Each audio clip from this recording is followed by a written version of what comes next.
the hour. You're all set. All right, great. So I will call this meeting to order at 6:04. We have a quorum. So I will move right into the approval of the minutes, agenda item number 3A. And if appropriate, I would look for a motion to approve the minutes as written. I'll make that motion. I'll second. And any necessary discussion? But just that it says on the agenda, it says January 27th of 2021, but in actuality, the minutes do say 2022. So I'll just make a note that the agenda was incorrect. Okay, great. Then I'll call the vote. All those in favor so signify by raising your hand.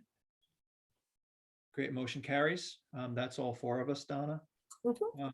And then we'll go right into new business. Agenda item 4A is the review of booklet number 7, infrastructure related strategies. And I'll turn it over to you, Glenn. Great, thank you very much. Booklet number 7 is a discussion of infrastructure related strategies. And as you're well aware, what we're in the process of preparing here, it's called a plan of conservation and development. We've talked through both of those themes. Conservation is generally things that we want to protect or preserve. Development is how we want to guide growth or change. And infrastructure are the services and facilities that help make a community great and successful. So here for Kent, the infrastructure booklet has 4 parts to it. The first of which is community facilities and services. These are generally town-owned facilities and departments that provide services to residents. The question, I think, is, are they going to be adequate for community needs for the foreseeable future?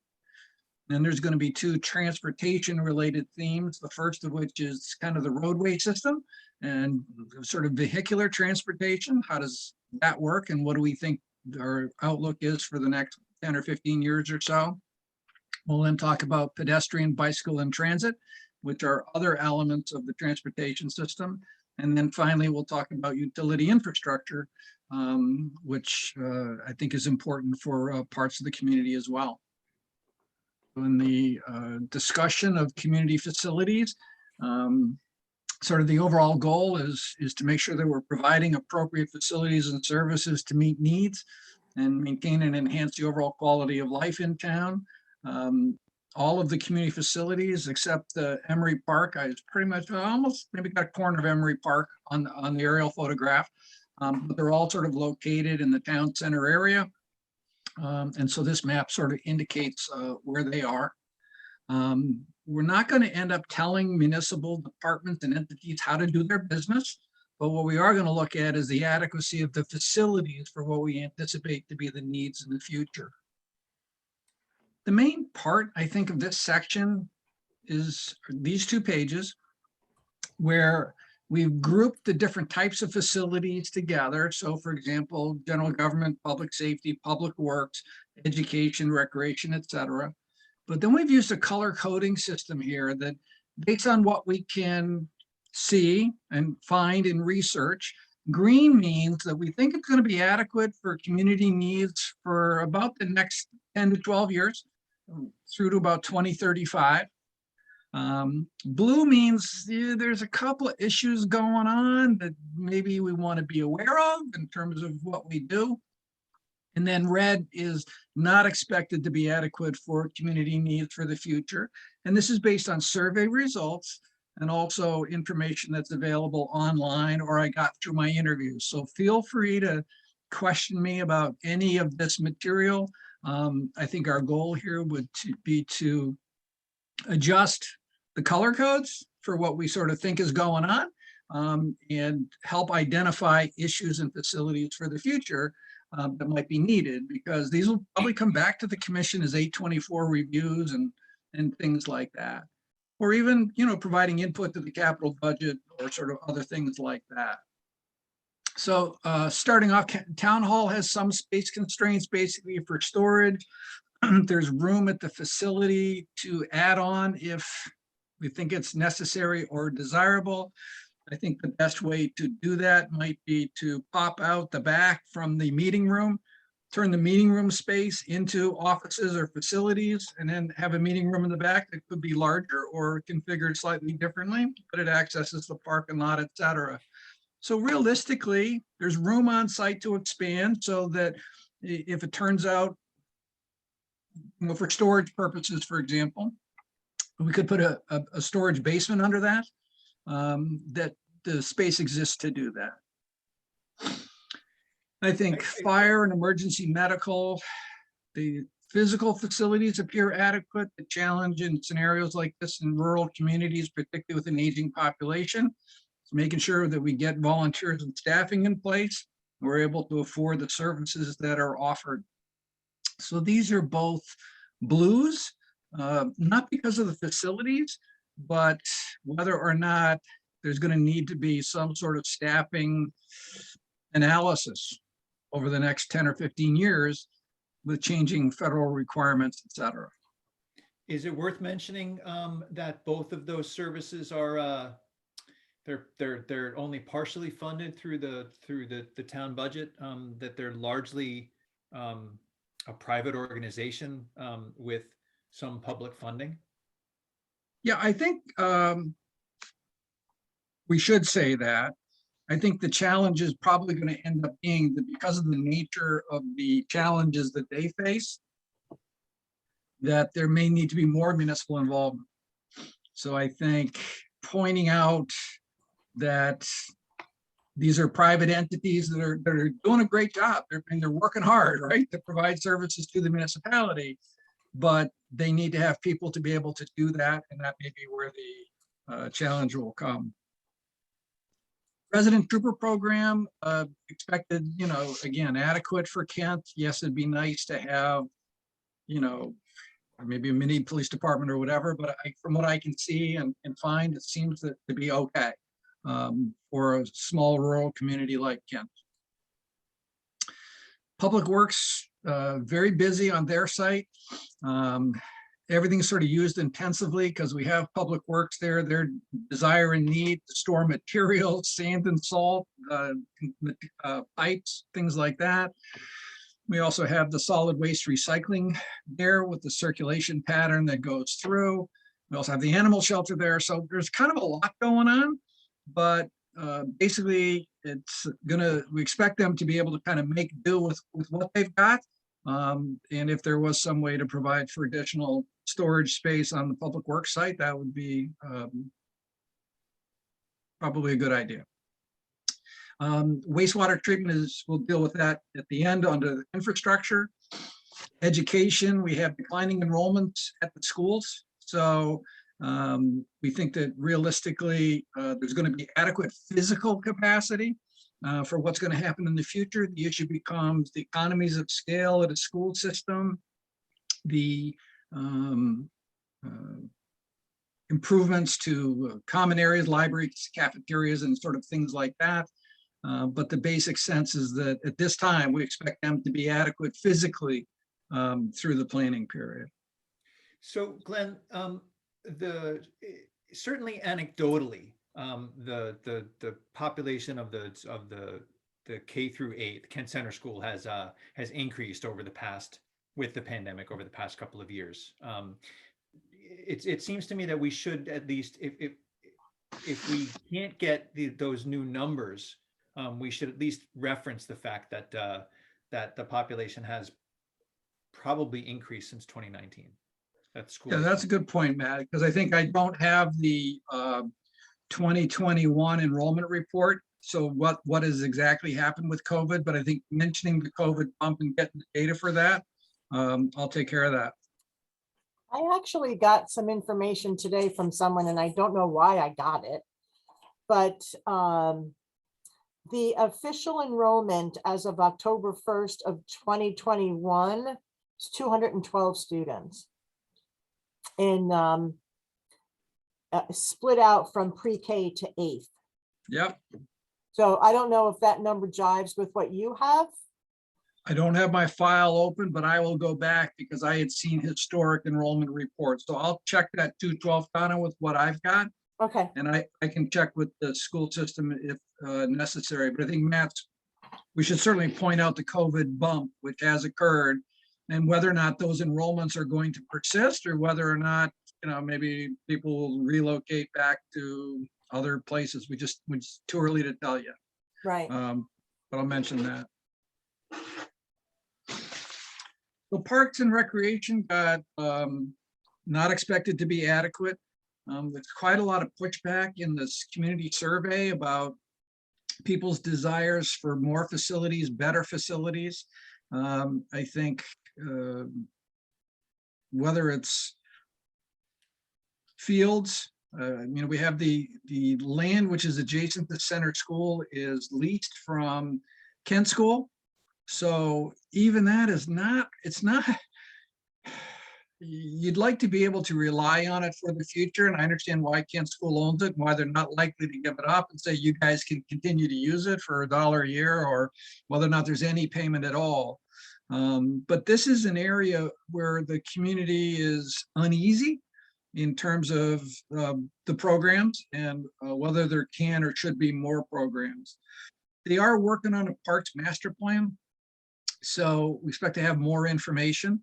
And I think one of the things I'd like to talk with you later about tonight is the idea of a public meeting, and that we could have perhaps them come and talk to us about this particular situation. Maybe instead of a red, it's a blue, and we can certainly talk about that.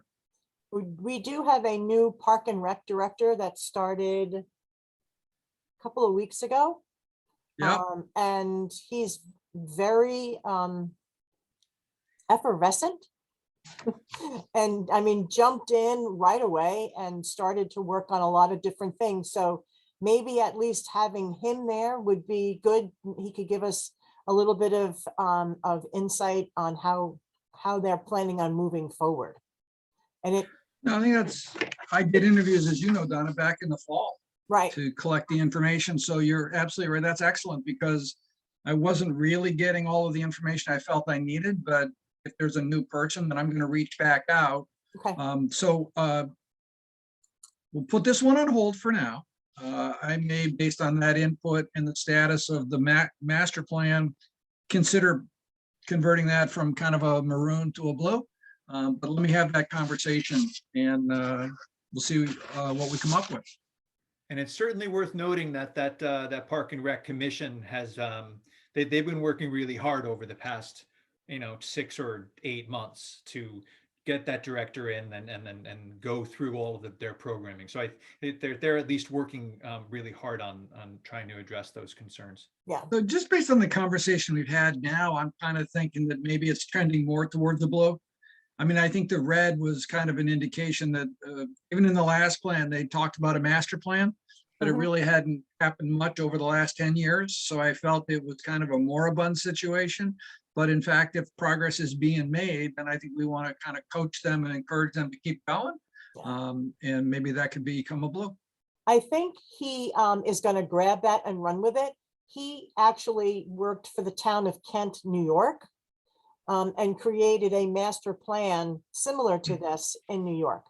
So he's got the experience necessary to go ahead and Wonderful. do that. So I think it's going to be a little bit more higher up on the list as far as movement Yes, on organizing everything together. So you might want to chat with him. I can send you I definitely do, Donna. the name. Yeah, if you would, thank you. Sure. As you know, the library is undertaking plans for expansion improvement. I think they're a little bit of an anchor in the town center that, they kind of get challenged by the tourist traffic in the summertime, but in the wintertime, it's an activity that brings people to the town center. So I think depending on what they're planning, where they're planning it, and how it's all going to come together, I think is kind of important. But the current facility, I did spend probably an afternoon there working away on some work products as part of the POCD.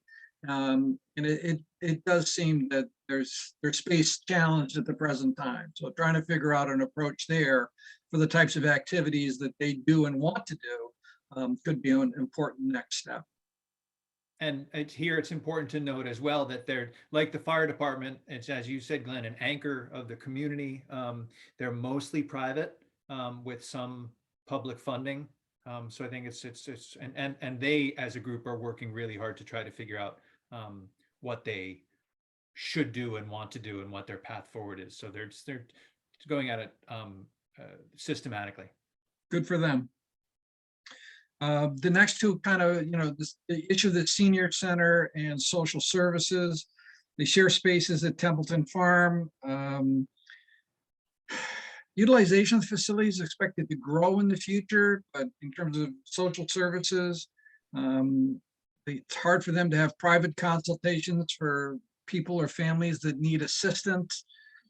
So it just seems that some coordination of those activities and efforts, I think it's nice in a sense that they're at social services.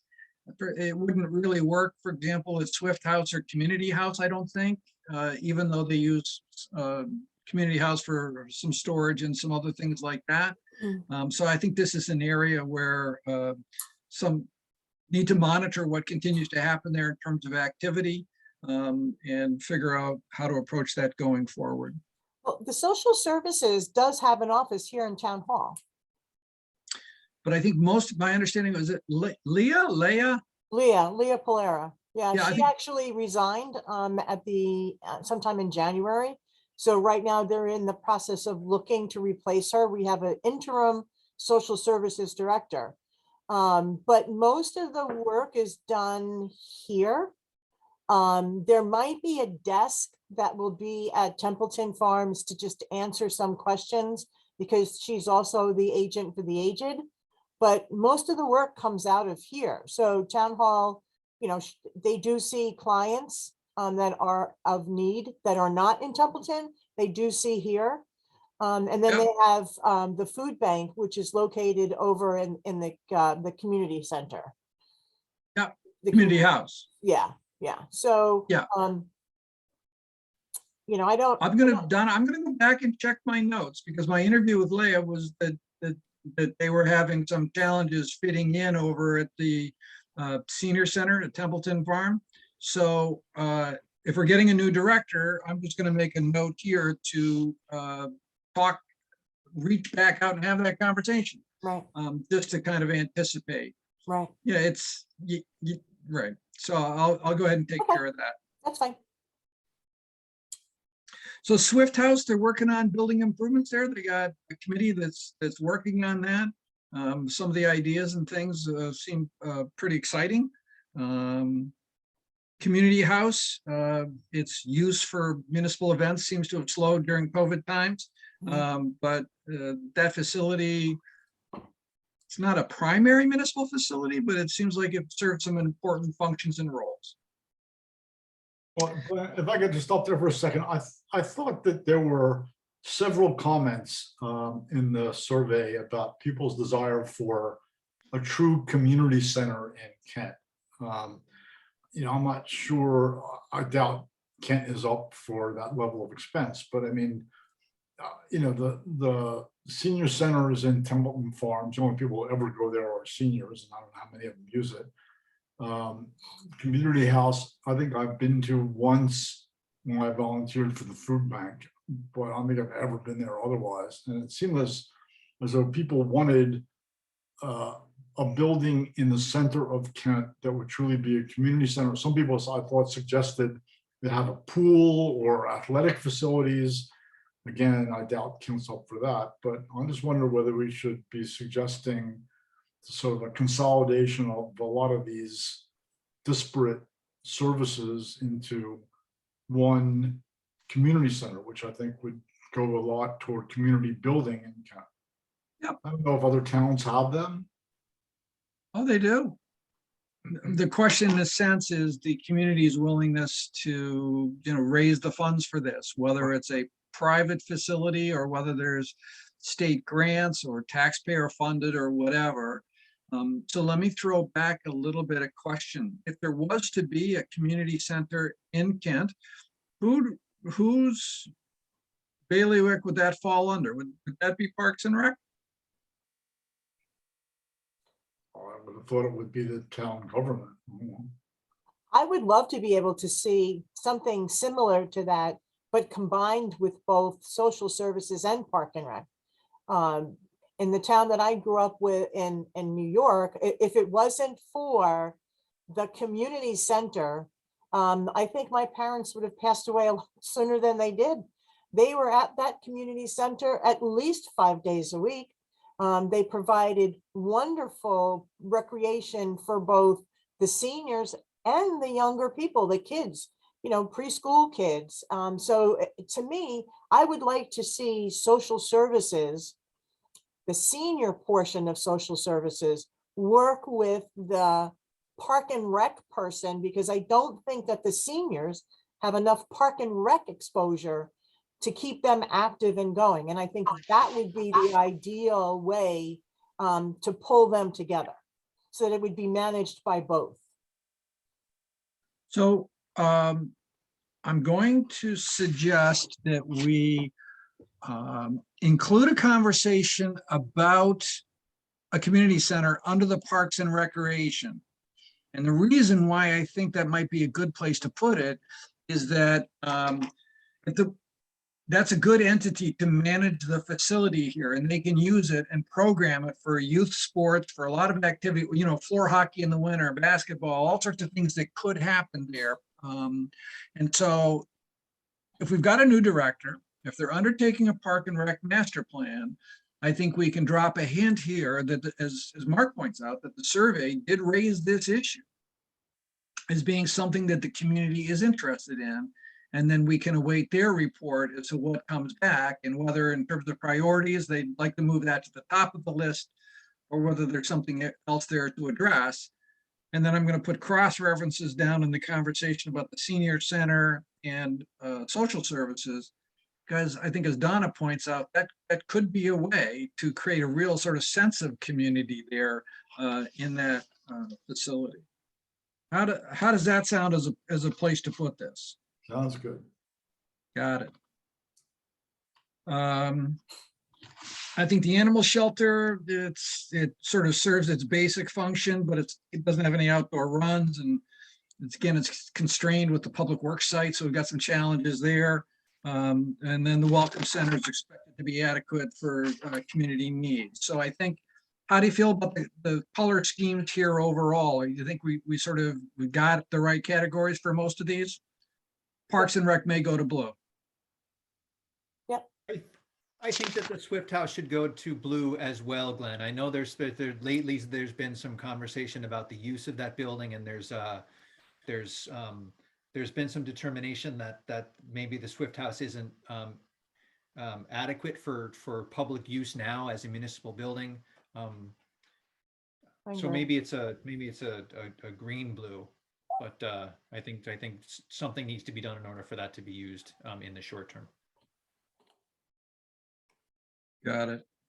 Thank you. I think on the next page, point out that there are possibilities for regional collaboration. I think as challenges continue to grow for municipal services and facilities, we could investigate those types of scenarios. And again, sort of the bigger picture issue about volunteer participation and recruitment. I went to Google Street View to get some pictures as municipal facilities, Swift House, and lo and behold, right outside the fire station was the sign that says, fire department's looking for volunteers. So I think it kind of highlights kind of the challenges we're talking about here. Overall, the policies are to, continue to find ways to maintain and enhance community facilities and services. I think the action steps, which are the ones here in red, investigate ways to relieve space constraints at public works, complete the parks, which would be Parks and Rec master plan. I think we should add in there the community center as well. Extend the current arrangements for the rec fields adjacent to Kent Center School, or acquire the land. I think I understand why Kent School doesn't want to perhaps sell the facility to the town, but maybe we can get a 100-year lease or something that would allow us to have certainty. Should that field be lost for whatever reason, I don't think that it will be. But it's affected by floodplain, et cetera, but locking that down, I think, would be important. And then the other action step is working with the Library Association to expand the Memorial Library. So those are the main strategies here for community facilities. Anything that you think that we're missing or needs to be on this list? Anything that should come off the list? What are your thoughts? I just have one question. Are you going to keep these little boxes? The boxes that, you know, say the policies, so that the little action box is on the right-hand side? Nope. These ones here? No, this Yeah. is just for us right Oh, now. okay. Yeah. Because I was going to say, if you were going to keep those, then I would move down the action steps to where it's actually red. But if you're not going to keep them, then it doesn't matter. Well, that's an interesting point, though, Donna. I mean, do you think that having these in each chapter is helpful? Or my thought process was to say it up front and then move on. But if you think these are useful, I do. I can actually separate out. I think they're useful because I think people aren't going to know why is stuff in red. They're Yeah. not going to remember from the first chapter. I think Yeah. it's just useful to have them here. Yeah. And I think the way that you have them is fine. I don't think I would change them. Okay. Yeah, just move it down. Right. So I'll take a look at that. I may group them. In other words, put all the policies together and all the action steps together rather than intermingle them this way. So I'll take a look at that. Next major concept here for discussion is roadway circulation. The overall goal is a safe and efficient vehicular transportation network that meets the needs of the community. Because of Kent's topography and configuration, the road system that we have in place is likely to be the main road system for the future. So we've got the north-south on Route 7 and the east-west on 341. And then we have some connecting roads sort of in between that provide for overall circulation needs, et cetera. So the state, the regional, the COG, prepared a regional transportation plan which identified some challenge areas, if you will. Those challenge areas were the intersection in the center of town with the monument in the middle of the intersection, which creates some challenges for turning trucks and vehicle accidents. People sometimes get confused, particularly southbound on 7. They come, they don't know which way they're supposed to go. And so other people are surprised by how they behave. There's this section on 341 going up the hill, or I think primarily it's probably down the hill in the wintertime, that there can be speeding traffic, people sliding around, et cetera, et cetera. There's also the section of Route 7, which is north of town, basically up to the Sloan Museum, that has, because of the width of the roadway and the curvature and everything else, has a higher accident incident. So these are areas the state is aware of and monitoring. And so the other key aspect, I think, of our overall circulation system in town is the number of scenic roads that we have. So we have Route 7 is designated as a scenic road, and then the yellows are also locally designated scenic roads. So I think those are the key aspects of our roadway system. Seems to meet the circulation needs of the community. It's not likely that we're going to find ourselves in a situation to build additional connecting roads or as a result of new subdivisions and things like that. So we're probably looking at the roadway system that's going to meet our needs for the future. The biggest issue, I think, is the one about managing the roadway system here overall. We have about 53 miles of paved road. The cost of maintaining pavement is expensive. And it actually gets more expensive if you ignore it. So the main recommendation here is for the concept of a pavement management system, which Rick is very familiar with, the concept of, and essentially what that means is we're going to try to find ways to crack seal, to chip seal, to preserve the integrity of the road as long as possible. and not let it deteriorate to the point where it needs to be rebuilt. Because once you get sort of onto a certain point of this pavement deterioration curve here, it's very expensive to rebuild a road. So if we can catch it up here and continue to refresh the road over time, we avoid all of this. So Rick's aware of this, but the plan is sort of advocating for continued attention to this, because oftentimes when budget cuts are made, they feel like road maintenance or road repair is, it's a big number and it's easy to get rid of. And in fact, it comes back to haunt you in the future. So those are the main recommendations in terms of the road system. Any other thoughts or any other issues that you think need to be oh, and a little discussion here on dirt roads. Dirt roads require, grading twice a year, but they're fairly inexpensive to maintain relative to paved roads, et cetera. Any other thoughts on roadway transportation?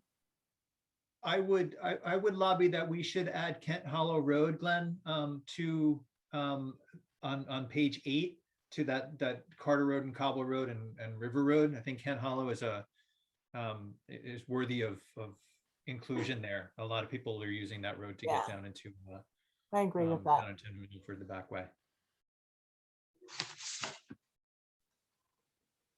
And I know you just finished talking about it, Glenn, but is the capital planning system that we've got within our budget process, our capital budget process, adequate for the maintenance of those roads? Is that process of identifying the roads and putting money in the budget out on a 6 to 10 year revolving cycle, is that a reasonable way to do it? Is there a better way to do it? And does that discussion have a place in the plan? It's hard, Matt, because I think I asked Rick the question about whether or not he was getting the funding he needed to, maintain the roads. And if you know Rick kind of snorted or chuckled a little bit and looked at me and says, well, I could always use more, which is almost a cry for help, sort of, given the personality, et cetera. He does the best he can with what he's got. And that's what makes him such a gem for Kent overall, his knowledge of the system and et cetera. I think Rick's probably got to go to bat for himself in terms of trying to get funding. I think that we can strengthen the language here on page 10 and maybe even in the sidebar, talk about the relative costs of different types of maintenance approaches. So some towns send the capital budget to the planning commission or the planning commission function here for annual approval. Does that happen in Kent? Yes. It does. I might advise, has it come yet for this next year? Well, this year's kind of screwed up, so nobody really knows when we're going to get it. Typically, we get it after the Board of Finance has approved it. For the past couple of years, we've gotten it only when the Board of Selectmen have approved it. And so far this year, I haven't gotten it at all. So I don't know what's going on. I'm hoping to put it on the March 10th agenda for approval if I get it. So I got a couple. So Matt, I think direct answer to your question is right now, I'm going to make a note here to add stronger language on the bottom of page 10, maybe as strategy number 5, right? Which stronger language about pavement management. I think my advice for the commission on this one would be wait for the capital plan to come to you and send it back with a comment about the importance of fully funding the road needs so that we minimize the long-term expense. Life cycle costing is really sort of the concept here. So strategy 1 is I'll take care of the POCD aspect. Strategy 2 would be communicate back to the Board of Selectmen and to the Board of Finance that this is an important issue and you can be penny wise and pound foolish. I think if it should happen, as Donna hints may, is that with confusion over COVID and all the other stuff going on, that somebody may forget to send the capital budget over. And I think at that point in time, it would be in the commission's best interest to send a letter saying, Section 8-24 of the Connecticut General Statutes requires that this be done. And in fact, it says in there that they really can't implement the capital budget until they've gotten your approval. So I would keep that in the back pocket such that if you're not getting it, then you could send a letter and say, yo, you gotta bring us on board. Yeah, there's a budget meeting Thursday, today's Tuesday, right? Thursday at 4:30. So, and then the Board of Finance, I think the Board of Finance meets tomorrow, so I can go to that and find out. Well, no, they don't. I'll take care of it. Yeah, thank you, Donna, because I think this is the trickiest area, if you will, in terms of municipal functioning. Sometimes the number crunchers don't really understand the importance of the 824 review process. And I think that's a card that the commission can play effectively. So the next section of the plan has to do with pedestrian, bicycle, and transit. Realistically, I sort of broke the town down into different kind of areas. Public sidewalks in the village center, private sidewalks in the village center. These are within the sites, such as Kent Green, which is not public, it's not public roads, but there are private sidewalks in there that make a world of difference in terms of people's ability to get around. And then we get private sidewalks outside the village center, like Kent School or South Kent School or other places like that, which again enhance their campus. And then there's pedestrian trails in other parts of the community, but really it's not in line with Kent's character that there would be public sidewalks sort of in these locations. So there's different approaches for these different types of pedestrian situations. Public sidewalks in the village center are generally required. The maintenance and repair, which can become a bigger issue over time, that the town has Department of Public Works has jumped ahead here, and so they maintain and repair sidewalks as necessary. So I think my sense overall is that you have a good system in place, and with the streetscape project, it's going to be a significant improvement and enhancement overall. There's a little sidebar here on this page that talks about this phrase, complete streets. On my screen, it's hidden behind the pictures of you all, but basic concept of complete streets is that for many years, streets were considered to be the exclusive domain of the automobile, and anybody else who wanted to use the roadway was getting in the way of cars. And that thinking has really changed in the last decade or so, and this concept of complete streets is that this land area, which can be 5 or 10% of a community's land area, is actually a tremendous opportunity to address pedestrian, bicycle, transit, and other forms of transportation. And so there can be grants out there for this type of thing. And so the concept of complete streets is mentioned here in the plan because it may provide a way for Kent to perhaps find ways to do more in terms of this type of situation. In terms of bicycle circulation, there are some places in Kent which are identified on the Connecticut DOT bicycle suitability map. Some are marked as least suitable. These are tight areas on Route 7 or steep or other areas on 341. But basically the state is kind of aware of the situation, and people are looking at the Housatonic bike trail alignment as possibly an opportunity to connect from Cornwall and Sharon into Kent, etc. So there's things going on with regard to bicycles. And I think there's actually an opportunity if we start thinking about ways to connect out from the town center. I think it would be almost the equivalent of a black diamond to go up 341 for many people. But if you were to go south on South Kent Road, that could be a pleasant bicycling experience. So this is an opportunity area for the town. if something, opportunities should arise. I think in terms of transit, they really don't have any bus transit services and facilities. We do have a paratransit service that, you know, is meeting the most basic needs of the community, but the funding and economics of those can be quite challenging. Well, So Glenn, the map, just to go back to the bikes for a second. I Yeah. wonder whether we should give some more emphasis to this conceptual bike trail. People have talked about it for a long time.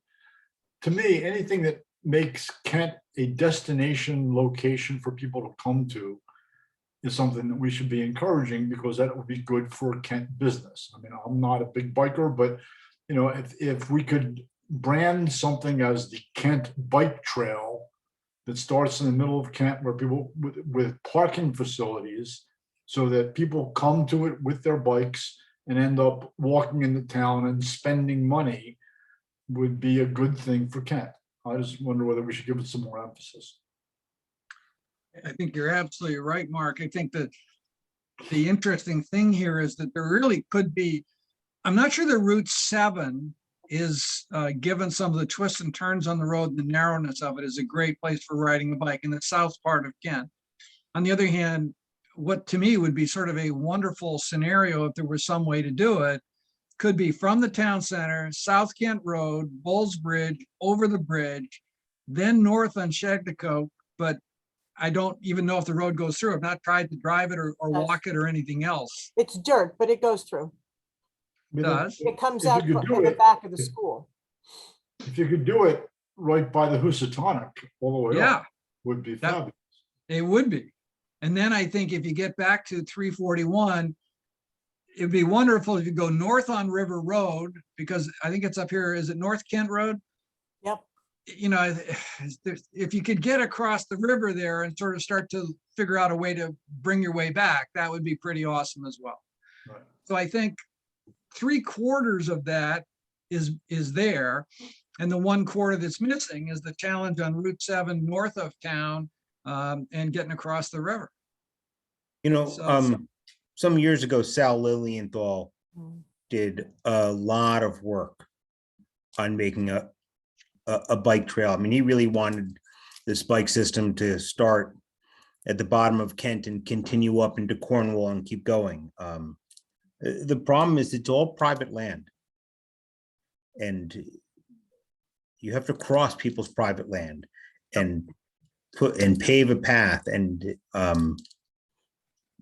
there was a lot of resistance to that.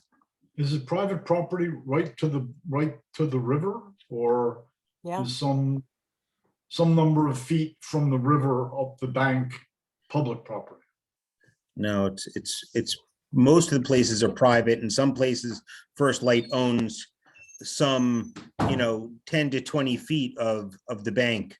but that's south of the bridge. That's south of Bridge Street down to Bulls Bridge is Right. where First Light has flood rights. But going north, everything is private property right down to the river. Wow. So in our conversation about the town center, we suggested the concept of a river overlook and maybe a river walk. Hmm. So I think that what we could do is talk about that possibility. I think for River Road, Chagdacoke Road, Bulls Bridge, and South Kent, the roads are okay. The shoulders are wide enough that this could work. And I sometimes think of bicycle routes using an ABC concept. C is children, that you would be comfortable taking your kid on a bike in this location. So Route 7 is kind of off the table for a C route. You just wouldn't put your kids out there, I don't believe. B is a basic bicycle route. Maybe it's not too steep, but some basic bicycle skills are kind of what you need. And A is advanced. So to me, 341 up that hill and even down the hill is probably advanced. You got cars moving by at a pretty good speed. You've got varying shoulder widths. You could have sand and debris in the shoulders. That's a little bit tough. But South Kent, Bullsbridge, Shagdacoke, and River, to me, are fairly flat and fairly reasonable routes next to the river. It's beautiful. The question is, how do we get back? And maybe just turn around on River Road and come back. Maybe that's the issue. It is a loop, but you know, you're going both ways on River. The thing is, Mark points out, highlighting this in the plan, we've done so much in Kent. We've got the Welcome Center, we've got the Appalachian Trail, we've got all these things to attract people. And if we can add that now there's also a bicycle route that, you know, somebody could, you know, take a look at and facilitate, et cetera, that could be wonderful. So let me, I will add some text in here and suggest the concept of a loop. How's that sound to people? Okay. That's good.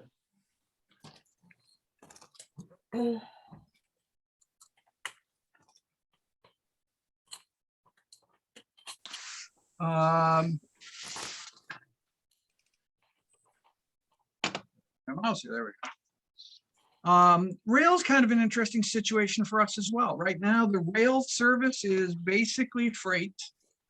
There's noises, and there have been noises for quite some time about the concept of rail. It's hard to know whether that's real or not, but I think it's something that we may want to start to think about and at least mention in the plan. So the only action step here is the concept about consider adopting a complete streets policy. Complete streets policy is simply an advocacy statement that when we're undertaking road improvements, we'll consider pedestrians, bicycles, and other users of the roadway. And that's all that's needed is to get us into the running for complete streets monies. So that could be useful for us. Why is that under the Board of Selectmen? Because the policy is a policy for the town, because they're the ones that would authorize a project or a grant application, et cetera. So let me think about that, Don. I mean, I've always seen them adopted by the legislative body, like as the Board of Selectmen or the town council, but now you got me thinking.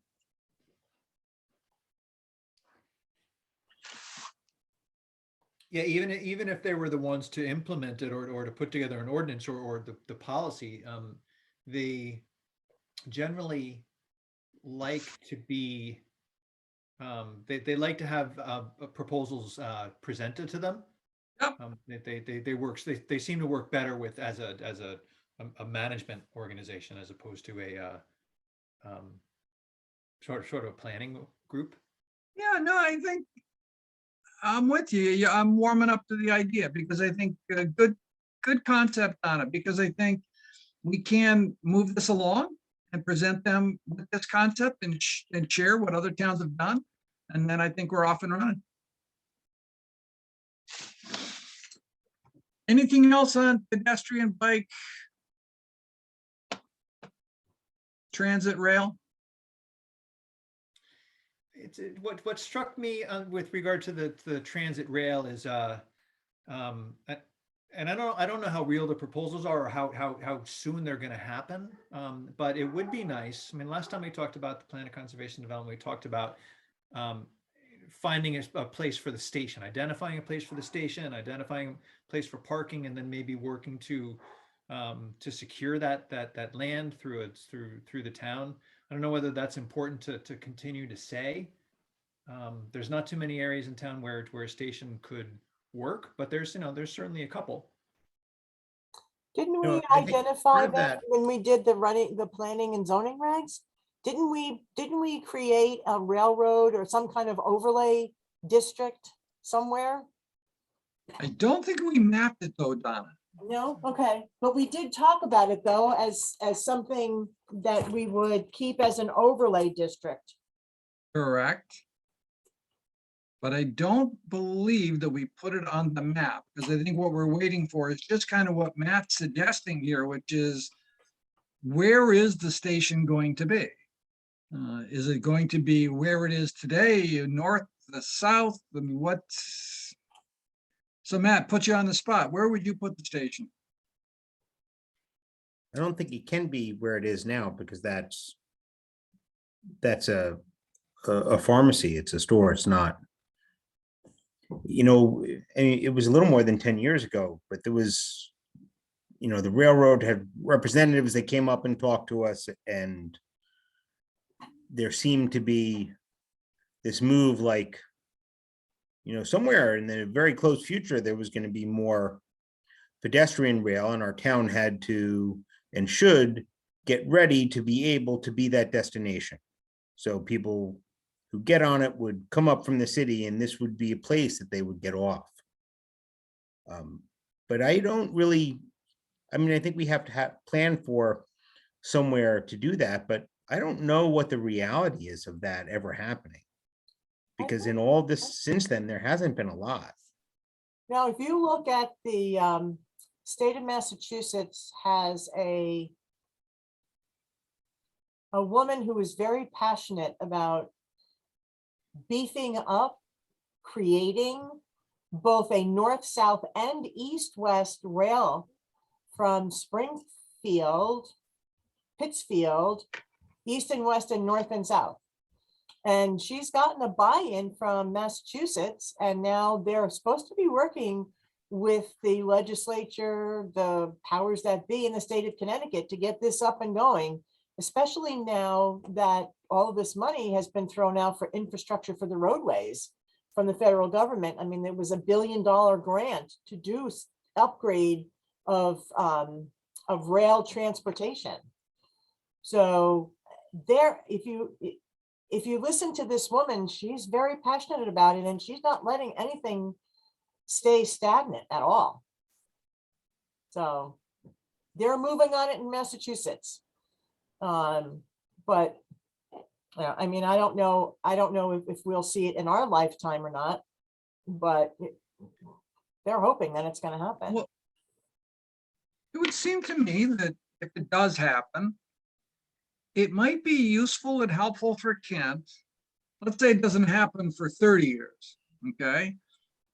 Kent would perhaps be in a situation to say that for the last 30 years, we've identified X number of possible train station locations. Mhm. And so I'm thinking that there could be three that pop into my mind. I think I agree with Adam that the current train station location, it's really not any way to fit it in there. So the locations would be further north on the other side of Route 7 behind the Fife and Drum. The other one would be south of the current train station at 341. Okay, so this is the location at Maple Street Extension, that area. And then the other one is actually the site that we were talking about last month, where we were looking at the site which is adjacent to the intersection of, what is that, Maple Street, where 341 turns to go up the hill. There's that site there on the left-hand side, which we think is owned by the railroad. And it's a very shallow site, but that could work for a train station. It's Right? just, it's far from town. It is, but You we're know, still, it needs to, I think if we're gonna put a station in, the station has to be at a place where people get out and walk right into town. It really needs, those first two locations are right there, whether it's on the, near that Maple Street Extension, 341 area, or the area behind the Fife. And those are in town for all intents and purposes, and people I don't would want to agree. walk from all the way over there. We don't have cabs here. We don't have cabs at all here. There's no such thing as Uber. So you start that. Uber doesn't exist here. Adam, Right. think about how much time you're saving by not having to go to Bridgeport. I mean, So, but if they're doing streetscape on 341, what's to say that eventually they can't continue that's, the streetscape up to that area and make it a pleasant walk to actually walk into the center of town? But I think what may make sense, Donna, I think, is to prioritize the stations. So what we Absolutely. might, yeah. So No, I agree with think, that. I just don't think All that right. that site should be discounted because people don't want to walk and there's no cabs. To me, I think if Fife and Drum, that area would be wonderful, because if there's going to be lodging or bed and breakfast or other things like that in the village center, it just, wow, you walk out of the station, you're right there. And now that's happening. South on 341 still kind of works, but it's not really close. Right. And then the one I think is, as Adam points out, is a pretty long haul, particularly if you're toting a suitcase or something. But let's start in the plan by maybe just a little map in the sidebar that says something like possible future train station locations for exploration or something like that. Okay. And now that's something that we could talk about in the future. The regulations say the boundaries of the transportation overlay district will be shown on the zoning map once the zone is cited. Yep. So we do have a section, and, you know, but just nothing has been, it's not, nothing's been identified. Yep. All right. Okay. Ready to move on to utility infrastructure?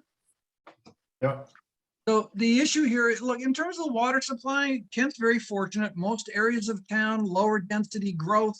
The soil types in town support, you know, well locations, et cetera. So that's fine.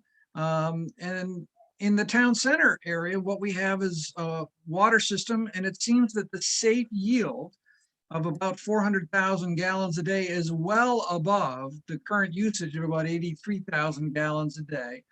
The water quality reports, which are on file with the state, indicate that water quality is meeting state requirements.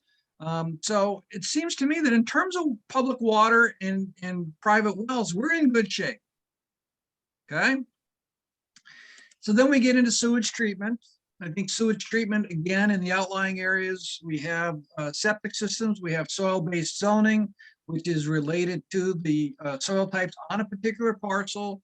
So we've got some relationship going on there, but we're also very fortunate because we have a sewage treatment plant or wastewater treatment facility. And so this is an opportunity for us in Kent to figure out how can we best use that sewage capacity here. The system is currently using about, or discharging about 75,000 gallons a day of sewage effluent. The capacity of the facility is permitted up to 142,000 gallons a day. So we're almost at 50% in terms of usage. But there are also some situations that may continue to come up in the future where there's going to be growth as part of the system. The system is unique in the state of Connecticut because it's essentially what we would call a ground discharge system. Most sewage treatment facilities treat the water and discharge it to a water body like the river. But here in Kent, that's not what happens. The material is treated at the facility, and once it gets to a certain point, the effluent is then spread onto the ground and tilled in. And so they rotate through in this type of facility over time. And the state generally doesn't permit these anymore, I don't. but Kent's grandfathered and has a situation that works. So How does septage work into this? And I'm asking because it came up in the discussions having to do with the North Kent development. And it was brought to everyone's attention that there is some issue with the ability of our sewage treatment center to be able to process the amount of septage that they get. So I'm not aware of those sorts of issues. I reached out as part of my research work to the chair of the Water Pollution Control or Sewer Commission in town. Forgetting her name at the moment. It'll come. Alyssa. Thank Yeah. you. And through her to Bart Clark, who is the engineer who's working on with them on the plan. They're in the middle of evaluating the useful life of elements of the facility are at their end of the useful life and they need some upgrades. So when they're in the process of evaluating what those are and what their next steps are going to be. So my recollection from that report was septage was okay, that they weren't dealing with septage issues. So septage is basically what happens when somebody pumps your septic tank. They take the stuff that comes out of the tank, and then what do they do with it? And what they do is they take it to sewer treatment plants. It goes through the treatment process. And then the solids are, treated and then dispersed in the same way that solids are that come through the pipes. So it's that type of situation. So I'm not aware, I'm gonna go back through my information that I got, because I thought Bart had done a wonderful job, very detailed. And I'll take a look at that and just, is there a septic issue? Does nobody else remember this? Yeah. Donna, you don't, I do, but I think what happened was that people were thinking that, I think they were getting the products confused. And that the use of those facilities were gonna be on the sewer, and that's not the same as septage. It's completely Okay. different. So like Glenn Okay. said, septage comes from your septic system at home. right. And it's not tied into the sewer usage in the center of town. It's two completely different issues. And I didn't know that either. I thought it was all the same until that was explained to me on the outside. So that's what people were confused with, I think, was the actual terminology.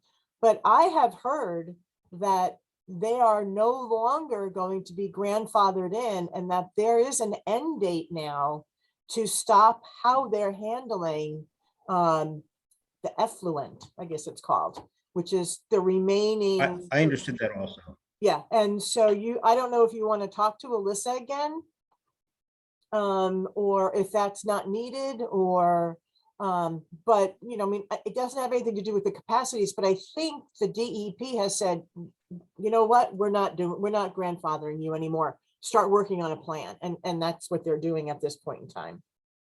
Well, man, maybe what Bart has shared with me. So I'm actually looking here at an email he sent me on February 2. Of this year? Yes, because I had shared with him this booklet. He was so helpful to me. I Okay. wanted to make sure that he was on board with the way I had characterized the information and summarized it correctly. And his comments that came back was he thought that I had done a good job compiling the information. And he did point out the fact that the continuing existence of the Kent facility relies on the blessing of the state. So I'm going to reach back out to Bart and ask him whether or not any sort of decisions have been made or are likely to be made in the next 10 years. If they're already looking at fixing up the facility, because right now some of the treatment tanks, the outside concrete has cracked and it just needs to be fixed or replaced. So they're in the process of thinking that. Now that's, by the time they get done, we're probably talking a couple of $100,000. If we're talking about changing the nature of the plant, we're probably talking millions of dollars. Yeah. And so that's an important issue for the town to understand. I was looking at the difference between the 142,000 gallons a day of capacity and the 75,000 gallons a day of use, and saying to myself, wow, we've got 60 or 65,000 gallons or maybe more of capacity that we could use to promote and support additional development in the town center area, whether it be housing, whether it be new businesses, whether it be other forms of economic development, or even at the industrial zone. We're very fortunate to have capacity because some places don't. But if we're now looking at the requirement for a system upgrade, that capacity number could come down because of the cost of building capacity. And we also need to recognize that in the plan. So I'm going to get back to Bart on that and talk about this. The map Maybe- here, Oh, I'm sorry, maybe it just makes sense to mention the changing, the probability or possibility of changing state regulations in this section, that it just will require a continual review. yeah, so can you word that differently, Matt? Because I don't think we're going to be very successful changing the state regulations, if that's what you meant. No. All I mean to say is, it's, in this paragraph, some components of the treatment facility are nearing the end of their design life, and so upgrades are being evaluated. Upgrades may also need to be evaluated to address or to stay on top of changing state regulations. Yep. So we have to be able to react to changing regulations. Not that we, not that we can tell the state that we're not going to pay attention to the It would- regulations.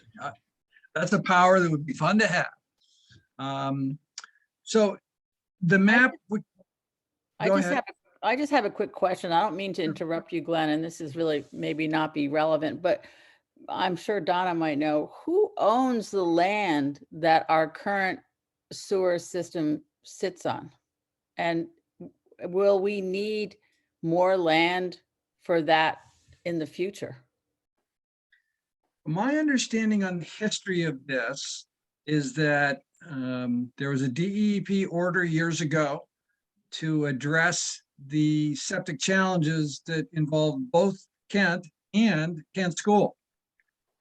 So they got together and agreed to locate a municipal facility on school property. And that's why this map here, which is on page 17, this outline here, which is this, hatched area, is the approved sewer service area. And you'll notice it pretty much includes the land at Kent School. All right, so there's some properties which are outside of that, but they said, listen, if we're under order and we're providing the land for this facility, then our land is going to be in the treatment area. And that's why it extends in this funny way up River Road on the other side. So my understanding, it's a pretty rock solid agreement that provides us with the ability that even if the plant had to be rebuilt or reconfigured, Kent School cannot survive without a wastewater treatment facility. They don't want to operate it by themselves, so they're going to partner with the town. So it's a mutually symbiotic relationship, I guess is the best way to put it.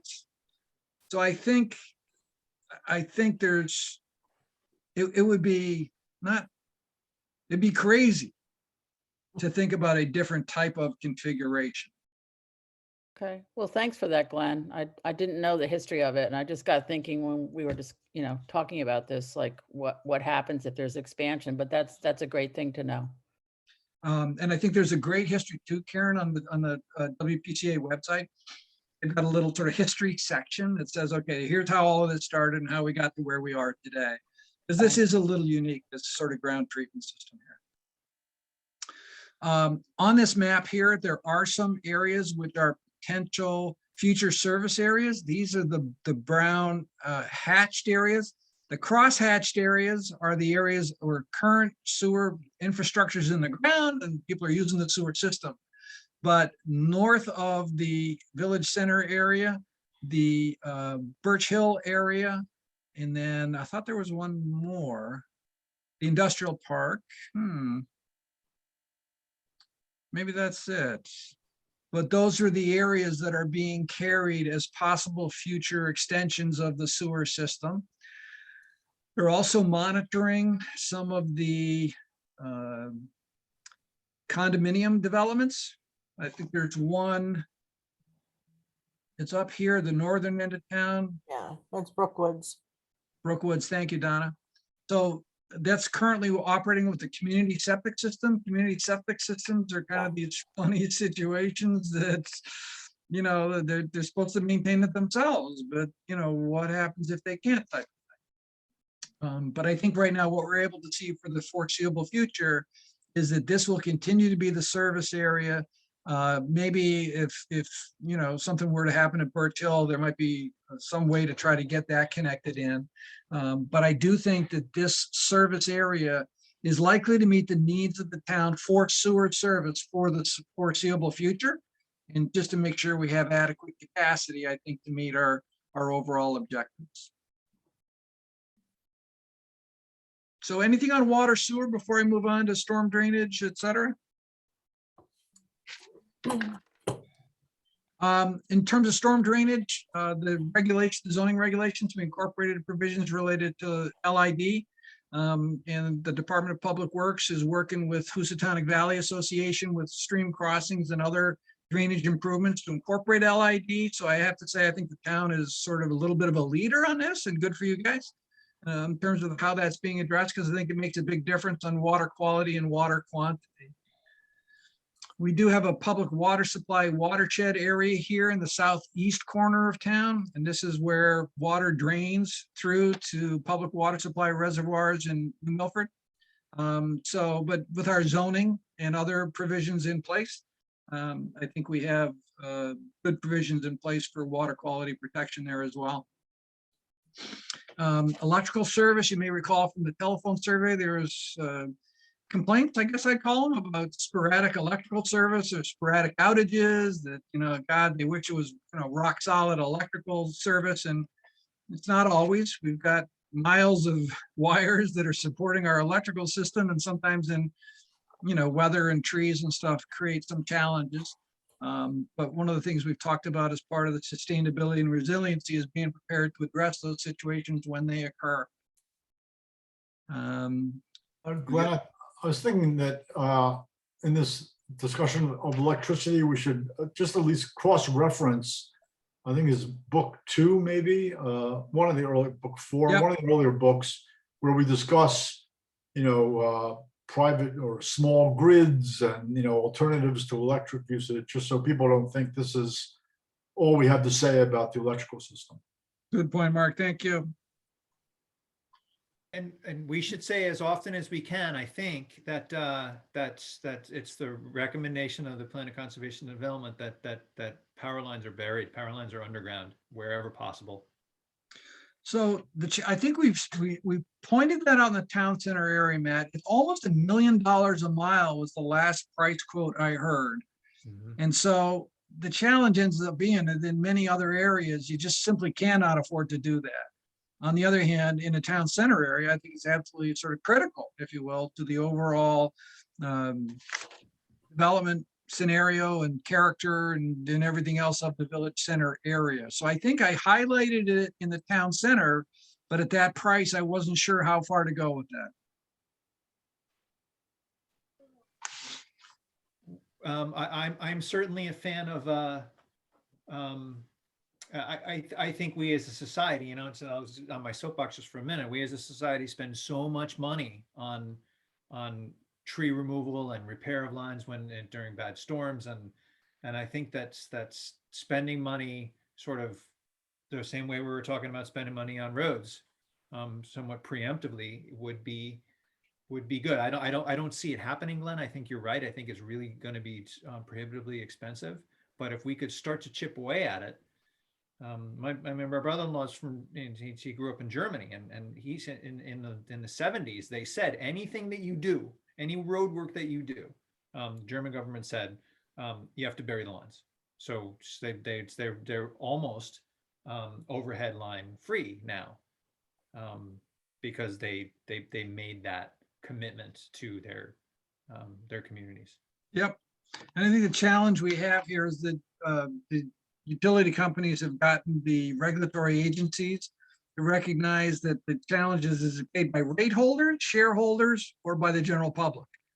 And basically what they've said is, you know what, it's our obligation to provide electricity, not to do it in the way that you think is prettiest. So if you want it done, we'll do it, but it's gonna, you got to pay for it. And so we're on the cusp of that. But I think I'll find a way, Matt, to put a sentence in here that says, while the cost is considerable, the POCD recommends the lines be put underground where possible. That would certainly be my vote, and I know that I'm just a cog in this in the subcommittee, but that would be my vote. I agree. I think the agree other- with that.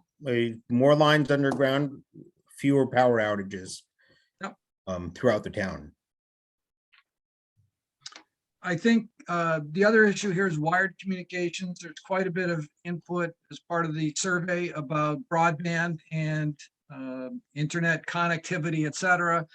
As perhaps you're aware, the Northwest COG has been working on this particular issue. It's a priority. And so the plan recommends that we continue to work on this. And the language is a key objective of the POCD to promote high-speed, high-capacity broadband service for all parts of the community and the region. Town should continue to work with providers to find ways to upgrade and improve the wired communications network in Kent. So there's go ahead. It seemed to me that we need to do more to highlight this, put it in red, do something. I mean, to say that the capacity of the system is inadequate for current needs, and this deficiency will only get worse over time, which I assume is true. This has to be, we have to give more emphasis than just the town should continue to work with providers. I mean, that's pretty passive, it seems to me. I think the town needs to get more proactive about this. I don't know how they can, but No, but I think we can, Mark, let me take a shot at it. I think we can amp those verbs up. There is work going on around the state. Every now and then it gets a new infusion of energy on it, you know, the gigabit project and other things that have touched upon this. But I like your idea about pulling this out as a box in big letters. And it says, key objective of this plan, you know, to get this done and, you know, be proactive about it. yeah. So I'll figure out how to make that happen. I agree with that too, Mark, that it should be bold. I participated in the broadband access forum that Representative Horn put on a week or so ago, and with regard to the broadband, they define that as a wireline service. And I don't know whether it has to be wireline or not. So you got broadband, and then you got internet service, and does the broadband really, as far as we're concerned, have to be a wired service, or can it be a wireless broadband? I only suspect that technology is going to get more robust as time goes on. So my understanding, Matt, is that I broke this conversation down because I do think that these are important issues in the plan. This section here on page 18 is about wired communications. The next page is wireless. We want to push both of these overall in the community. Wired can be the most robust with the largest capacity, because wireless, you're now fighting for communication capability within the cell.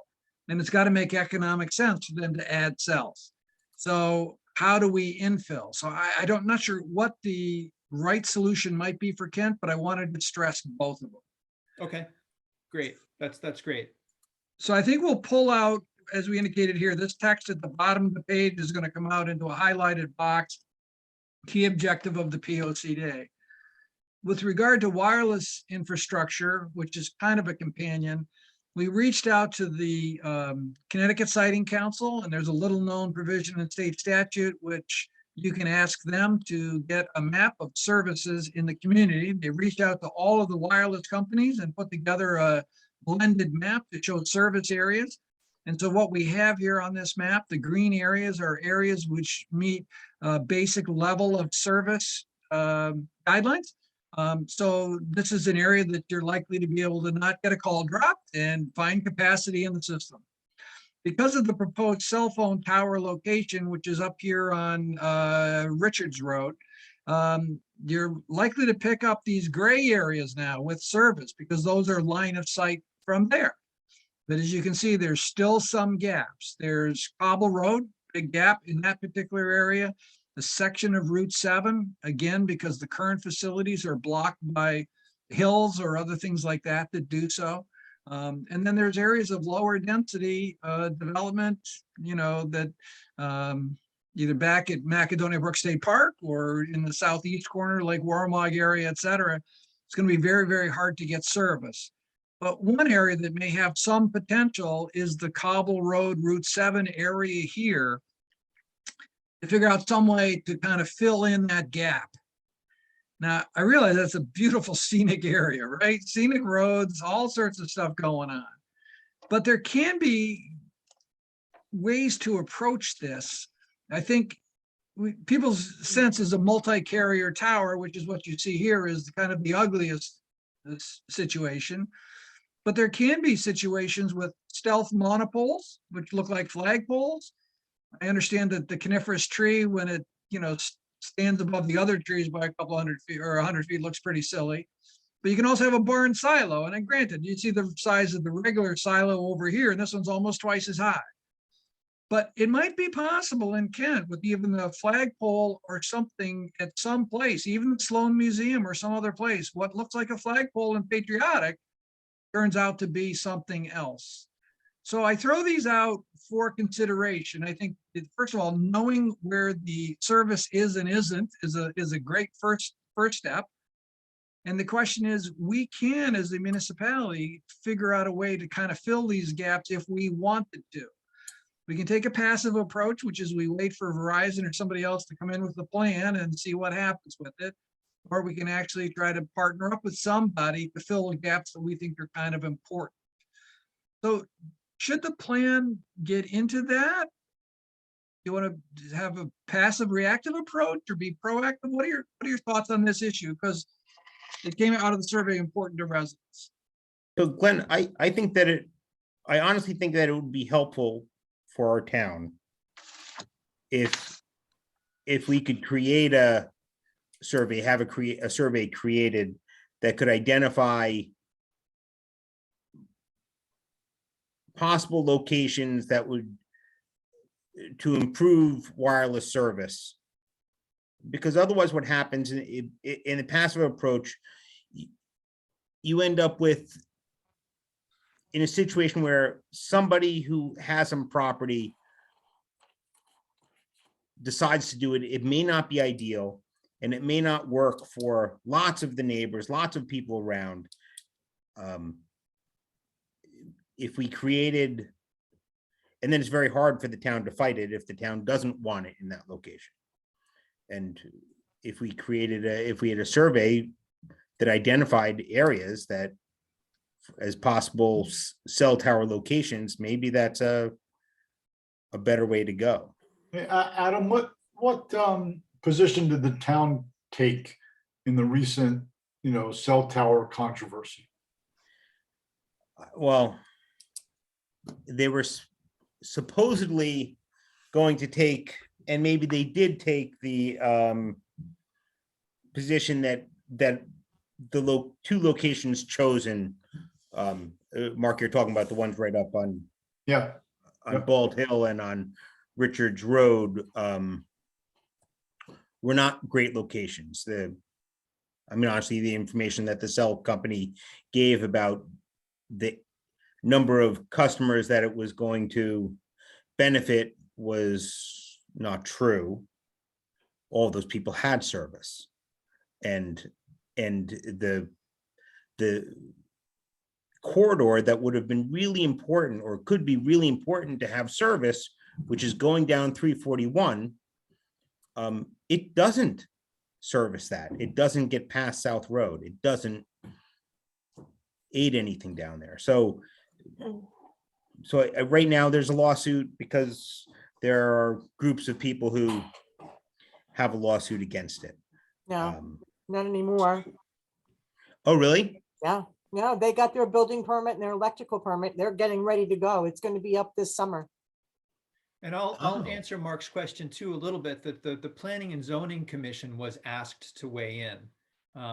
And according to our regulations, while the Plan of Conservation and Development encourages cell towers and telecommunications systems, our regulations, they allow for those systems and services where they fit. And so there's a whole series of questions that our regulations ask, and this group, our Planning and Zoning Commission, determined that neither one of those places was a reasonable place to put it. So we were pulled into the Siting Commission hearings to explain why it didn't fit with our zoning regulations.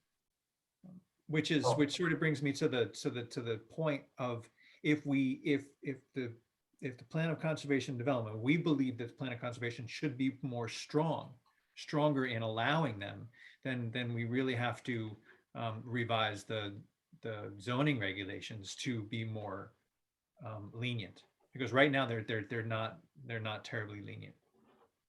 Well, my view would be, just like with respect to wired communications, wireless is the future. It's the present and the future. And I think this should be strengthened.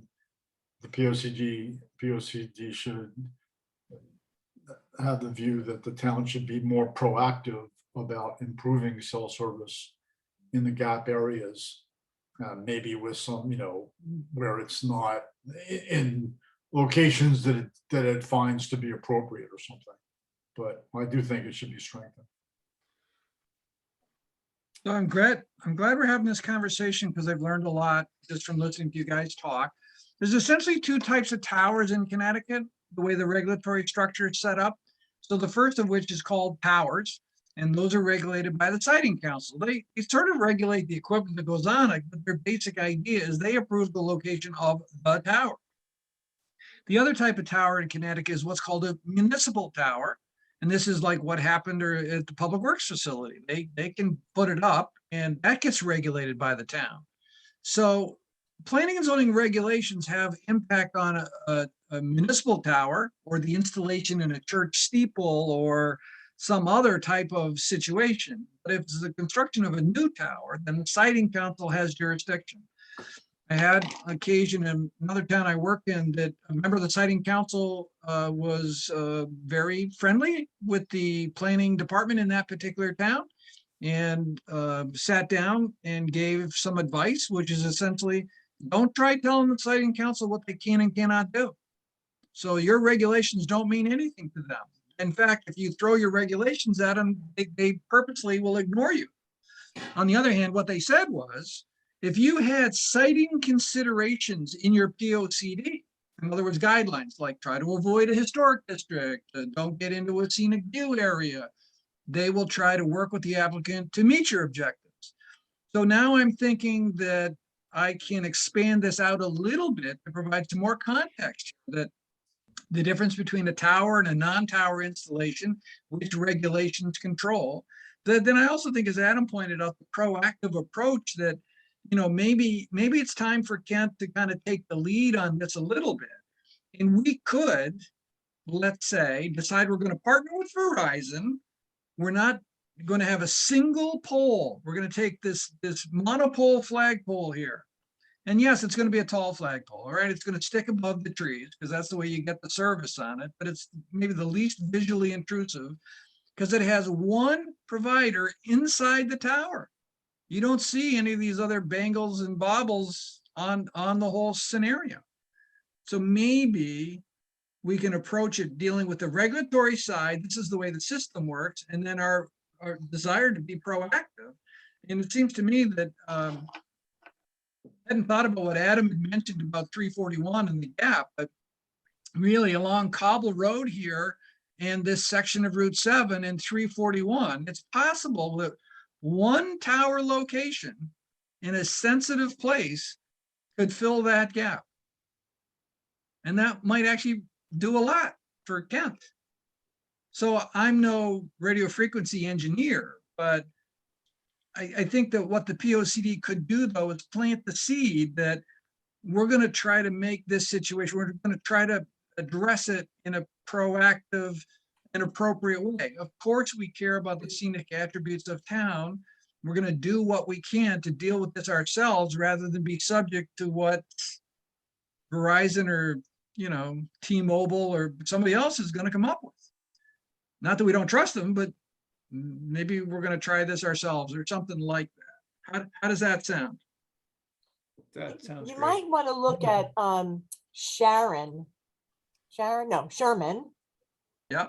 I think Sherman has started a similar thing where they were proactive, and Warren also, because Warren has identified a tower site already. And I think Sherman did the same thing where they actually were proactive and said, look, we know we're not going to beat the siting council. It's just not going to happen. And town's going to end up spending tons of money trying to fight something that's ultimately going to go through because it was part of federal legislation. Then let's tell them, okay, we'll work with you, but this is where we want them to be. And it was a much more thoughtful process and not as painful. But I think those are the two towns that I know of that have been proactive in doing just that, in identifying the areas that might be worthwhile to look at. Now, I know that when they decided to choose either Bald Hill or Richards Road, they had sent letters to people that were living along the 341 corridor that would pick up Cobble Road. A couple of those people did respond, and they did do site walks to look at the property. And unfortunately, I think the two people who said that they would consider it, it was just impossible for us from a site topography aspect to actually get in there to build the tower and to maintain it on a continual basis. So, Yep. you know, I mean, I think if you're going to look at picking up that dead area on 341 and Cobble, you're going to be looking at probably someplace up in the top of St. John's Peak. Yeah, I mean, that's the only it's a thing that I tricky- can see. So I agree, Donna. I think it's really this gap here in the middle, which I think is the more challenging. So I think, well, let me take a shot at writing some text to sort of frame the issue. And then I think if Kent, it would seem to me from my knowledge of Kent, that of the different types of stealth installations, a barn silo that's twice as big as a normal barn silo is really going to stick out in Kent. It's not really going to look right. These, you know, monopines, whatever they call these things, they look weird, even if you manage to hide them in a wooded grove, because they stick up so high that they look silly. They're up and down the So- Garden State Parkway. Yeah. Oh, there's one up in Winston on 44 as you're headed out that is just crazy. It's just how big that thing is. But a stealth monopole, I've seen these around, and because it's only one carrier, the top of the flagpole only has to be about 20 feet above the tree line. And so you don't really know what the, you know, topography is underneath it. So yes, it sticks up, but it's white and it has a flag. So maybe it could be okay. So let me try crafting some language here, I think, to express this, and we'll take a look at it and decide what we think the next step is. So I think that brings us to the end of the booklets. I think if the commission is okay with the concept, I kind of want to do two things. We're still waiting for the census data to come out. For the last POCD, we have the state of the town report, which is still on the town's website, you know, 10 years later. But we don't have the new census information yet. So it's supposed to be released in May. But rather than wait for that data, what I'd like to try to do is to take the information so far and start to craft a plan document where we put all of this together and then share it with the community to get their comments and feedback. What's your thought on that? Well, I'll just say, I think before we share it with the community, we'd have to share it with the full Planning and Zoning Commission, because we're just a subcommittee, and if we're going to put it out there for public comment, I think we have to get sign on from the full Planning and Zoning Commission. Yep. I'm against public comment, so I'm not a good one to comment on this, because I would not send anything out to the public until the very end, when it's all done. Give them a short time frame to respond, and I'm not really interested in what they have to say, but I know that's not the way. So, Well, I think if the committee is okay, what I'd like to do is put together a document that starts to look a little bit like a plan. It's going to have two big gaps in it right now. One gap is going to be, we don't have the census data yet, so that chapter is basically going to be blank. The other thing we're also waiting for is that the committee is working on the affordable housing plan for Kent. And then what we did was we basically said, listen, when that's ready, and it could be, you know, it's supposed to be adopted by June 1. we'll bring that in. So the census data in the affordable housing plan will come in, I think maybe in June sometime. But my thought process would be, maybe as Mark points out, is to assemble what we've got so far into what looks like a plan, share it with the Planning and Zoning Commission, and then decide what we think our next step is. Incorporate the other stuff, go to a public meeting, whatever we think would be the right thing to do. How does that sound to the committee? I'm good with that. I certainly like the idea of sharing it. I think Mark is absolutely right that we have to share it with the balance of the commission. Before I weigh in, my sense is that there are our stakeholder partners in town who we've asked for comment, not so much on what we're doing, but to comment on the POCD that's in place now, and ask them what we should be including in this rewrite of the POCD. My sense is that we haven't gotten a lot of feedback, and I think from listening to the Zoom recordings of those meetings is that they're waiting for us to produce something for them to critique. So is it unreasonable for me to hope that we get input during the process, or is it really just a question of waiting, as Mark suggests, and letting them comment on a more complete draft? I maybe, go ahead, Adam. I was going to ask if we want to, as we have a more complete draft, then go to our partners that Matt is referencing and get comments from them before it goes to public comment. I don't think waiting for public, I don't think we should wait and get comments from our partners at the same time as the public, because I think we'll get some interesting and valuable information from the various commissions and partners that we want to hear from. So I've written down here the 3 Ps. So the 3 Ps are next steps for us, one of which could be Planning and Zoning Commission, another of which could be partners, and the third of which could be public. So I tend to be a big fan of, even if the committee said at this point in time, listen, Glenn, what you have put together here are discussion booklets. We've had a chance to talk about them. I've got plenty of notes all over my copy. Let's hear from the community, PZC, partners, public, in one meeting. Just what's your reaction to this? Is not the plan. These are discussion books. Tell us how we're doing. Did we do good? Not so good? Where do we need more attention or whatever? Or we could advance this to the next stage. So it's really, I think, a philosophy in terms of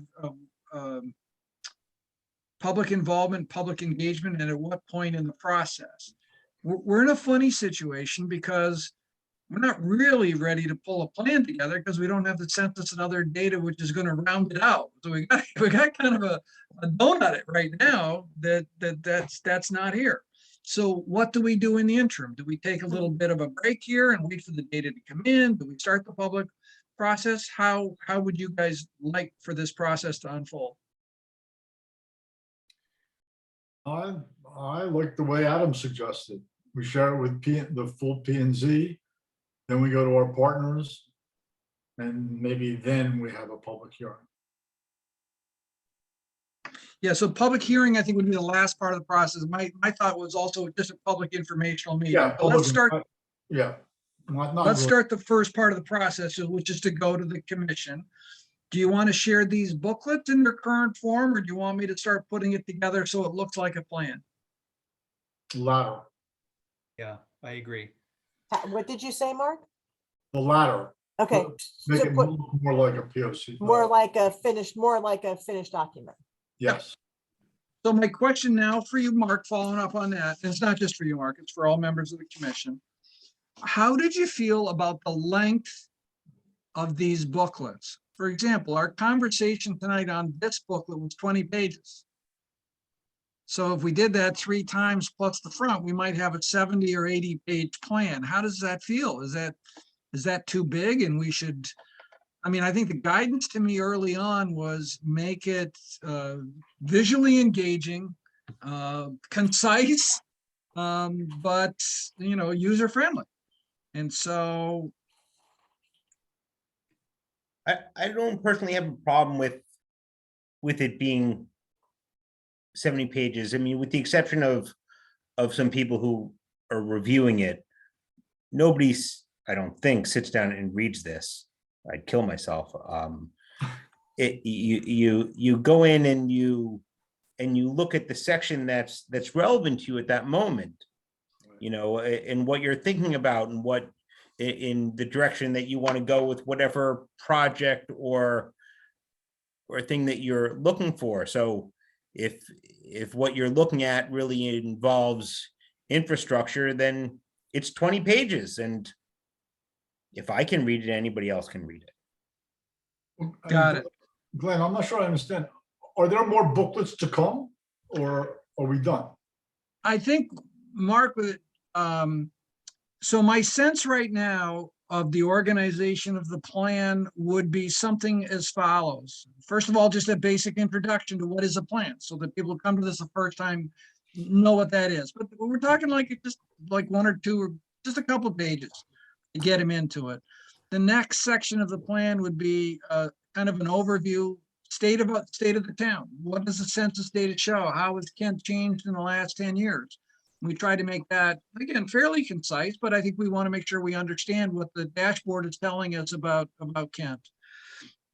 I think we then want to bring in the survey results that it's on the survey, because I think that's important to kind of frame what's about to follow in the plan. But not as many pages as we had in the survey report. We'd really kind of distill it down to the key elements moving forward. Then I think my sense would be to organize the sections of the plan that we've already talked about, the sustainability, conservation, the development, the infrastructure, either as those themes or as individual chapters for the plan. And then we would certainly want to have a section on implementation at the end as to how we're going to move forward with this and actually kind of make things happen. So in that scenario, what we're missing here is the introduction, which is just a couple of pages, the state of the town report, which we're waiting on the census information for, pretty much have everything else up to implementation. And I think certainly have enough information now to be able to put that together. So we'd be maybe 80% of the way to a POCD at this point, in terms of what I can put together for the committee and for the commission. How does that feel? Well, so that sounds like the whole booklet is like 80 to 90 pages. My opinion, that's too long. Anything you do to shorten it, I think would be good, but that's just my view. So I think in that approach, one of the ways to do this could be that we use the booklet as a resource. Right. And so what we say is there's more information on community facilities in the booklet, which is online at Town Hall or at the town website. And here's the highlights of it. And so we focus more on the strategies rather than perhaps the backstory. And that would be the way to cut down on the number of pages, make it more strategic in nature, and certainly make that happen.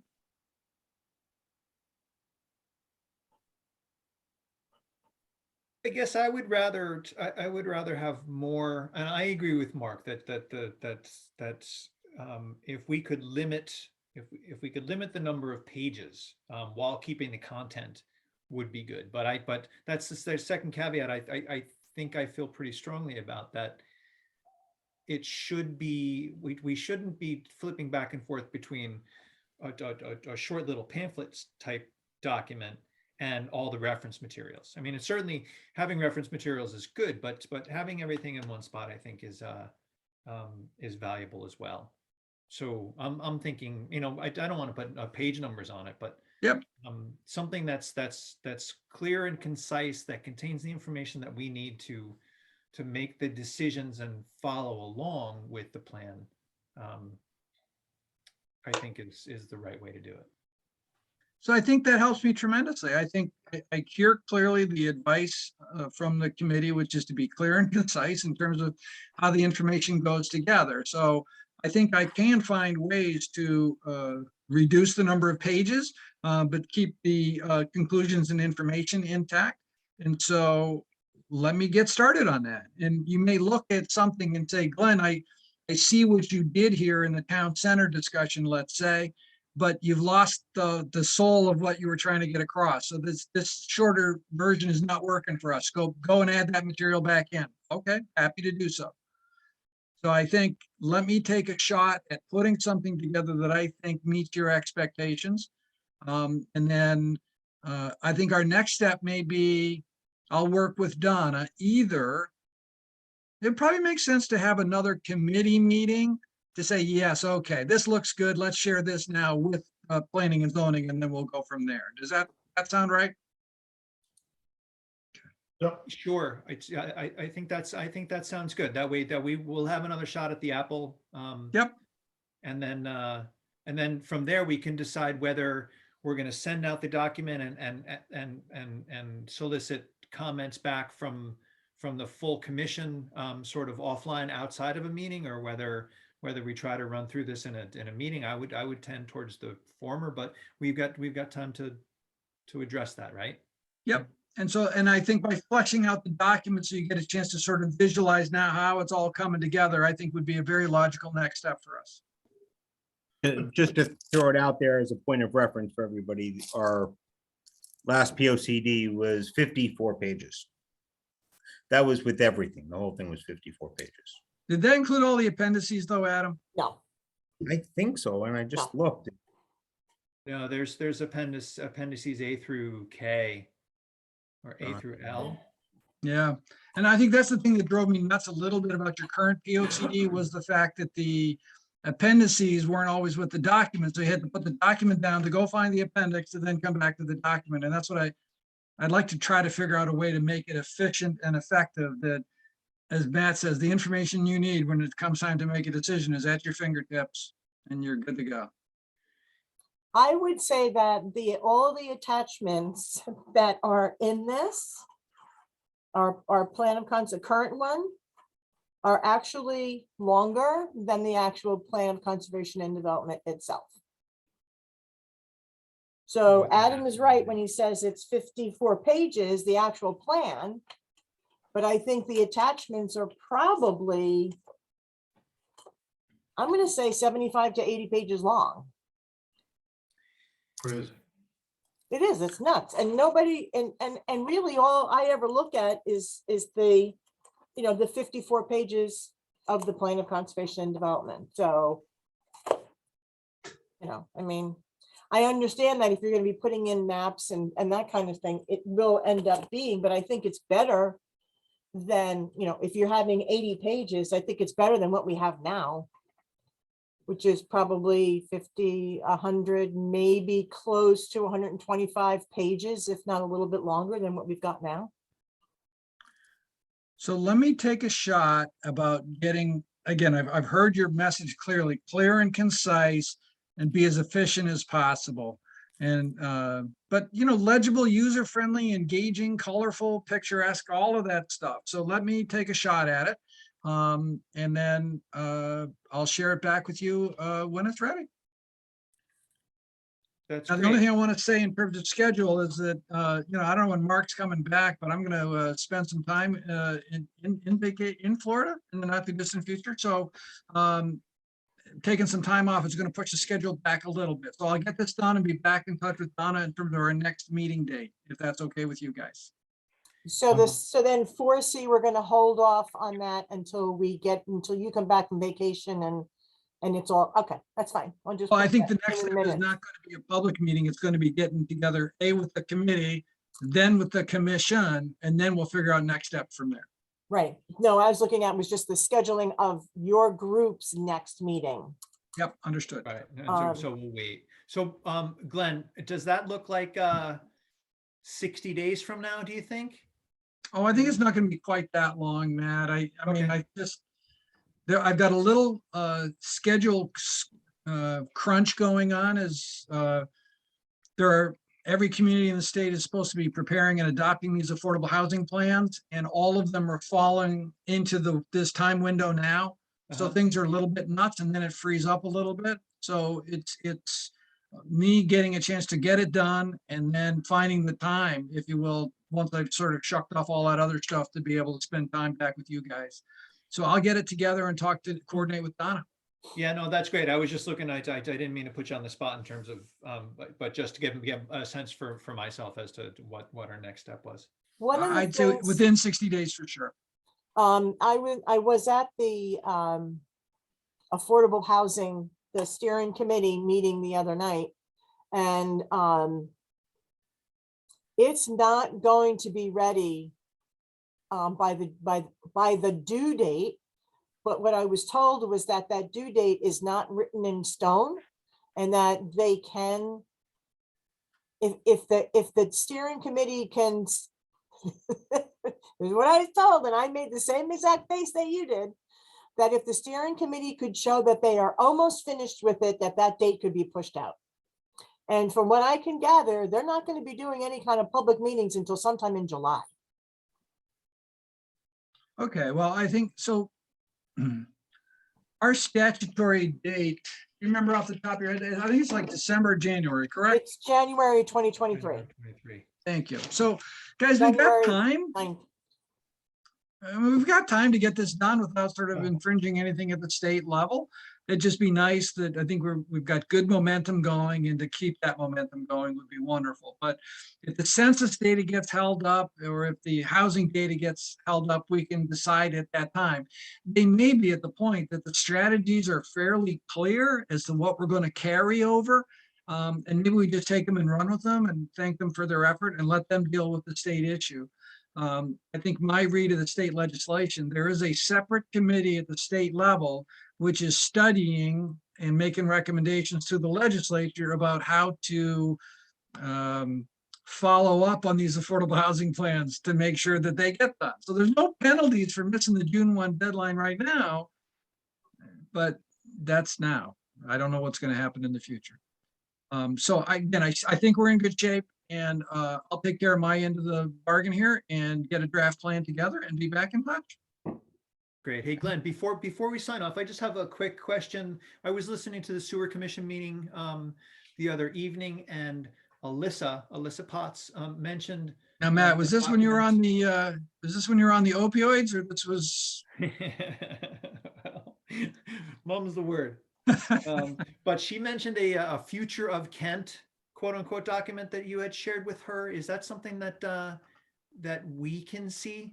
No, the only thing I shared with them was this booklet here, particularly the section on infrastructure. Oh, okay. All right. I must have been on the opioids. So no, so we've got what she's got then. Yes. You absolutely do. I think the purpose was, I did not want to stand before you and comment on anything related to infrastructure and all the work they've been doing on the sewer plant without getting the information from them, which I did. And then I had to figure out how to compartmentalize it to what is relevant to the POCD. And once I had done that, I shared it back with them. I got my email right here. I sent to them. So, yeah. That's so great. So I just wanted to be sure that we had all the stuff.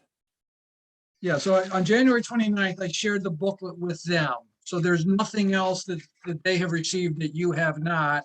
And what I shared with them was this booklet to get their comments. And again, Bart was very supportive, nothing direct from Alyssa in terms of her comment. So I think we're all looking at the same thing. We're all working in the same direction. And based on our conversation tonight, I'll follow up with Bart to see if there's been any change in the decision-making about how they're going to approach the plan. Okay, that's really great. I thought this was it was longer than almost a couple of hours longer than I expected to be here, but I think it was well worth it. So thank you, Glenn. Dunn, is there anything else that we need to talk about tonight before we sign off? Okay, Mark or Adam or Karen, you got anything? Any last pearls of wisdom? Yeah, move to adjourn. We got it.